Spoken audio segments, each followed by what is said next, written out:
Hello everyone, I welcome you back to this particular segment of the word processing.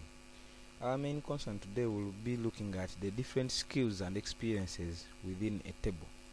You may be given a table in word processing and you want to see how far can you go about it. What different questions can be posed out of the table. So please pay attention as I take you through. So you may be told to insert a 5 by 5 table, which means a table with 5 columns and 5 rows. So we come to the insert tab, we got the table, we insert the table. So there are 5 columns here, even here I will insert 5 rows. I click OK. So when you click OK, the table is inserted in that format. We can resize this table using this resize button here, such that all rows and columns are resized equally, and even the cells will have equal length and width. We can still move the table to any other position just by using this moving button. Then I will start filling in my values as given to me. Then I see which questions can be posed. So after entering all my values, this is my table. That's how it looks like. So you may be asked to change the font of the entire table to Book Antiqua. Therefore you have to highlight and you come here, you change it to Book Antiqua. So that's it. You may be told to insert a column after the last column and you name it total. So you just have to highlight the last column and insert columns on the right. So they have told us to call this total. So we want to see how can we calculate the total in Word minus typing the total manually there. We click where we want our answer to be inserted. We got the layout tab, we got the formula. So you are seeing our formula, it is saying equals sum left, so it is going to sum all figures on its left. So it has summed all these figures on its left. So what someone can say that we can type this manually, but when I type it manually here, when you click in this, you will see that there is a shading effect applied on these figures, which is not the case here. So don't think that they cannot see or anybody cannot trace that this was calculated automatically. So we got the next part. We also sum. Now here science comes in. It is saying that it wants to sum the above, yet for us we still want to sum the left hand side. Therefore I will come here and type in left. Then I click OK. I sum here. Again it is saying above, I will put in left because I'm still interested in summing the left hand figures. I will do the same here. Again type in left. So that's how we can calculate the total. Someone can say, how do we calculate the average? So when you want to calculate the average, I will insert in my column here on the left and I call it average. So when I click here, I will go here, then I will have to delete all this formula. I go to the paste function, I look for the average and type in left. So I see that. Then I do the same thing here. I go to formula, I delete this again. I paste or I type. I can type it manually, but if you are not well conversant with the spelling, I just paste here. Then I say left. The same thing. We do the same here. So let me try to type it and we'll see whether it works also. I will type in left, then it works still.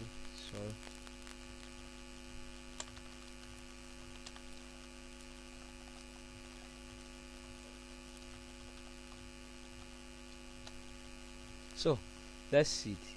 That's how we can calculate There are very many formulas. When you look at them here, you just come and paste, whether maximum, minimum, mod, or even if you want to use the if function. There are very many there, but for purposes of time and for this tutorial, I will just stop at that. After all, we have got the concept of it. Assuming you want to insert a row below, so we shall just say insert rows below. I will call this maximum mark. Then I will come here, insert formula.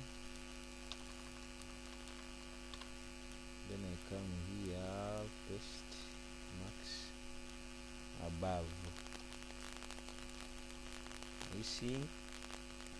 So having calculated the maximum mark in each and every subject, I can decide also to calculate the minimum mark. So this will be my minimum mark. I will do the same here. Come here, I will say this is min, then I click OK, and I do the same here. So after also calculating the minimum mark, my table will look like that. Then a question may come and tell you that assuming a student was skipped in between Evers and Derek, assuming a student was skipped in between Evers and Derek, insert a row and fill in his figures, then the figures may be given to you. So there are two alternatives. You can come here and right click and say insert row below, then you fill in, or else you can come to this one, right click and say insert above, so you also still create that row there. So assuming that student was Sharon and her mark in math is 99, 98 in English, 88 in SST, and science has 100. Then I will calculate even her average here. I will first calculate her total, because when we calculate the average first, it will sum up that figure and it will become difficult for us to get the correct average.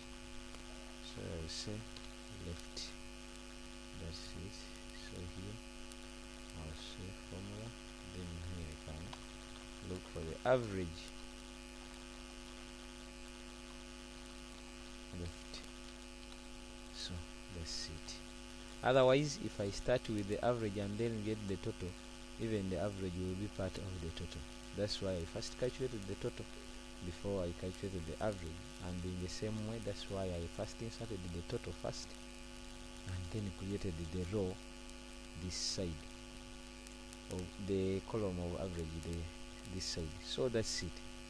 Now that has been all with the calculations and the insertion of new columns and rows. Now I want to go to another sensitive part. You may be told to play around with the table borders. A question may come and tell you that change the table borders to a 3-point double line red border, a 3-point double red line border. So you can highlight the table, come to the home tab, there are borders here, or you can find them to this borders here, then you select borders wherever you go. If you use this of the home tab, you come here, then you say borders and shadings. So you see we are still in the same one. So we shall look for the double line, then we shall look for the 3PT, and we shall look for the color red, and then we shall click OK. So that's how it will look like. Another question may say, maybe you may be told again to play with the borders and say to change to another format. You may be told to change to a dot dash, color green, and 2¼ point. So you see that's how it looks like. want us to see various changes. You may be told to apply a wave red,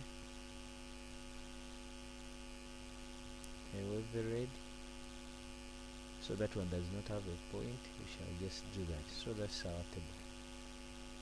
So you can change the borders as many as you could, so long as the question gives you all those provisions. So I will come back and select my lines here.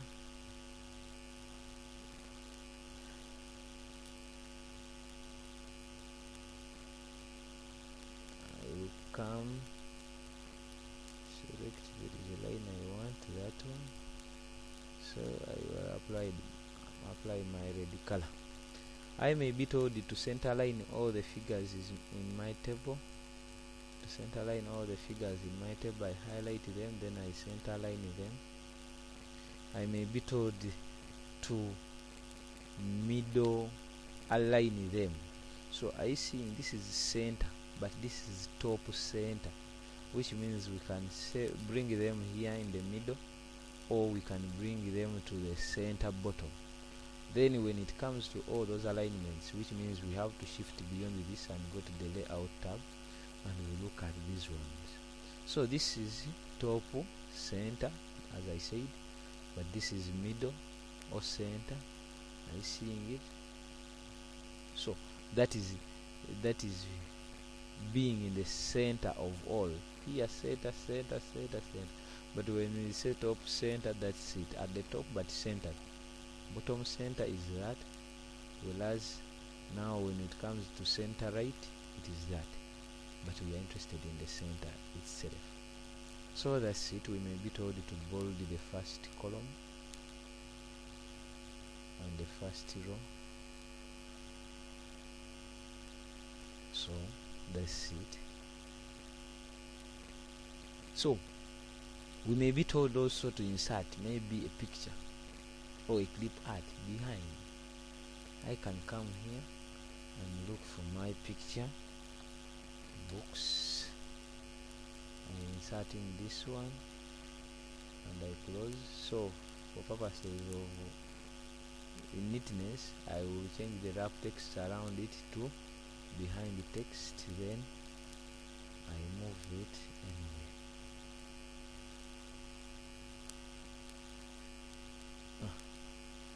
That's it. So hope everyone has understood how to play around with the table. Next time when you meet such questions of the table, I know you will be able to tackle them as far as this tutorial is concerned. Those have been just borders and calculations, but there are still some other questions that can come across. Now, like they can say shade or apply a yellow background on a student with the highest total and average, who is Eva. So I will come and highlight Eva like this, then I come to my shadings.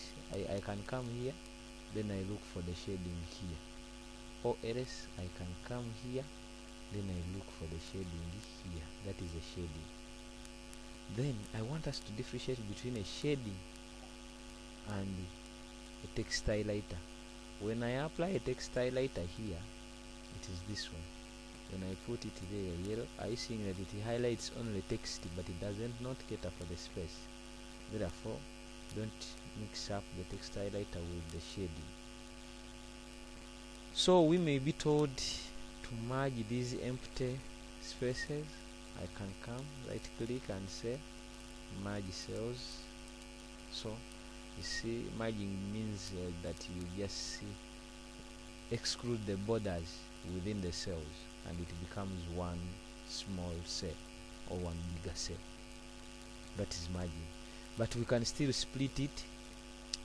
What we do, we just go back to the layout tab, we say split cells. Then it asks you how many columns do you want to have in that particular cell and how many rows. According to this, we have 2 columns and 2 rows. Therefore, I will say 2 columns, 2 rows, such that it comes back as it was. But I can still split it more, whereby just say split 3 columns and 1 row of that nature. So depending on what the question is telling you, but for me, I'm interested in splitting it to take it back to its original format, to the 2 rows and the 2 columns. Thank you very much for following us. Thank you. Don't forget to call us and to like our videos on YouTube. You just Google videos by MC Frank HP, you will be able, or by MC Frank, you will be able to watch these videos on YouTube. Like them, subscribe to our videos, and get more of this content. Thank you very much. Thank you.